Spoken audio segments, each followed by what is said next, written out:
एक गांव में एक साधु रहने आया। साधु ने कठोर तपस्या कर कई सिद्धियां हासिल की थी, इसलिए साधु जल्दी ही इस गांव में और आजू बाजू के गांव में प्रसिद्ध हो गया।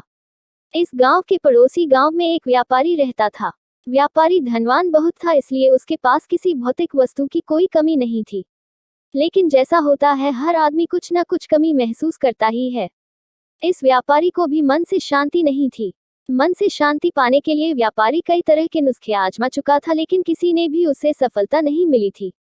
गांव के लोगों से साधु के बारे में काफी प्रशंसा सुनने के बाद व्यापारी ने तय किया कि वह इस साधु से जाकर मिलेगा और उनसे उसकी समस्या का समाधान मांगेगा। हो सकता है अपनी सिद्धियों के बल पर वह उसे मन में शांति लाने में मदद करें। अगले दिन व्यापारी साधु जहां रहता था उस कुटिया के पास पहुंच गया। व्यापारी ने अपने मन की सारी बात साधु को अच्छे से बताई। साधु ने उसकी बात सुनने के बाद व्यापारी से कहा कि तुम्हें कुछ दिनों तक मैं जैसा कहूं वैसा करना पड़ेगा और यही रहना पड़ेगा। व्यापारी किसी भी तरह मन की शांति पाना चाहता था, इसलिए वह तैयार हो गया। अगले दिन साधु ने व्यापारी से कहा कि आज के दिन तुम बाहर बैठोगे। साधु ने व्यापारी को एक जगह बताई जहां पर उसे बैठना था। सूरज चढ़ते ही तेज धूप सेठ पर पड़ने लगी। सेठ देखकर हैरान था कि साधु खुद कुटिया के अंदर छाया में बैठा है और उसे धूप में बिठा कर रखा है। व्यापारी को काफी गुस्सा आया, लेकिन वह किसी तरह अपने गुस्से को पी गया।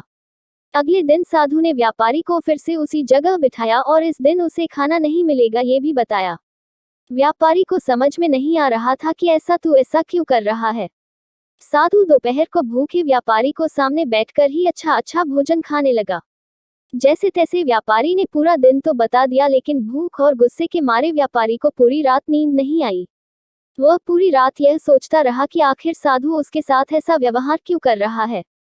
उसे लगा कि साधु उसकी समस्या का हल बताना ही नहीं चाहता, इसलिए ऐसा कर रहा होगा। इसलिए सुबह उठते ही उसने अपना सामान लिया और वहां से जाने की तैयारी की। व्यापारी को जाता हुआ देखकर साधु ने उसे रोका और अपने पास बुलाया। साधु ने पूछा कि वह क्यों वापस जा रहा है। व्यापारी ने कहा कि वह जो पाने के लिए यहाँ आया था वह उसे मिला ही नहीं, इसलिए उसका वहां पर रहना व्यर्थ है। साधु ने उसे कहा कि मैंने तुम्हें बहुत कुछ दिया, लेकिन तुमने कुछ लिया ही नहीं। व्यापारी को कुछ समझ में नहीं आया। वह बोला, आपने तो मुझे कुछ भी नहीं दिया। साधु ने कहा कि जब मैं तुम्हें धूप में बिठाकर खुद छांव में बैठा तब मेरे सर पर पड़ने वाली छांव तुम्हारे किसी काम की नहीं है, ये तुम्हें समझ जाना चाहिए था। तुम नहीं समझे, तब मैंने तुम्हें भूखा रखा और तुम्हारे सामने अच्छा भोजन खाया, तब भी तुम नहीं समझे कि मेरा खाना खाने से तुम्हारा पेट नहीं भरने वाला। यही बात को आगे बढ़ाते हुए मैं तुम्हें बताता हूँ कि मेरी सिद्धियों से तुम्हें मन की शांति नहीं मिलने वाली। जैसे तुमने अपने परिश्रम से धन, नाम, रुतबा सब कमाया है, वैसे ही तुम्हें अपने मन की शांति भी खुद ही कमानी होगी।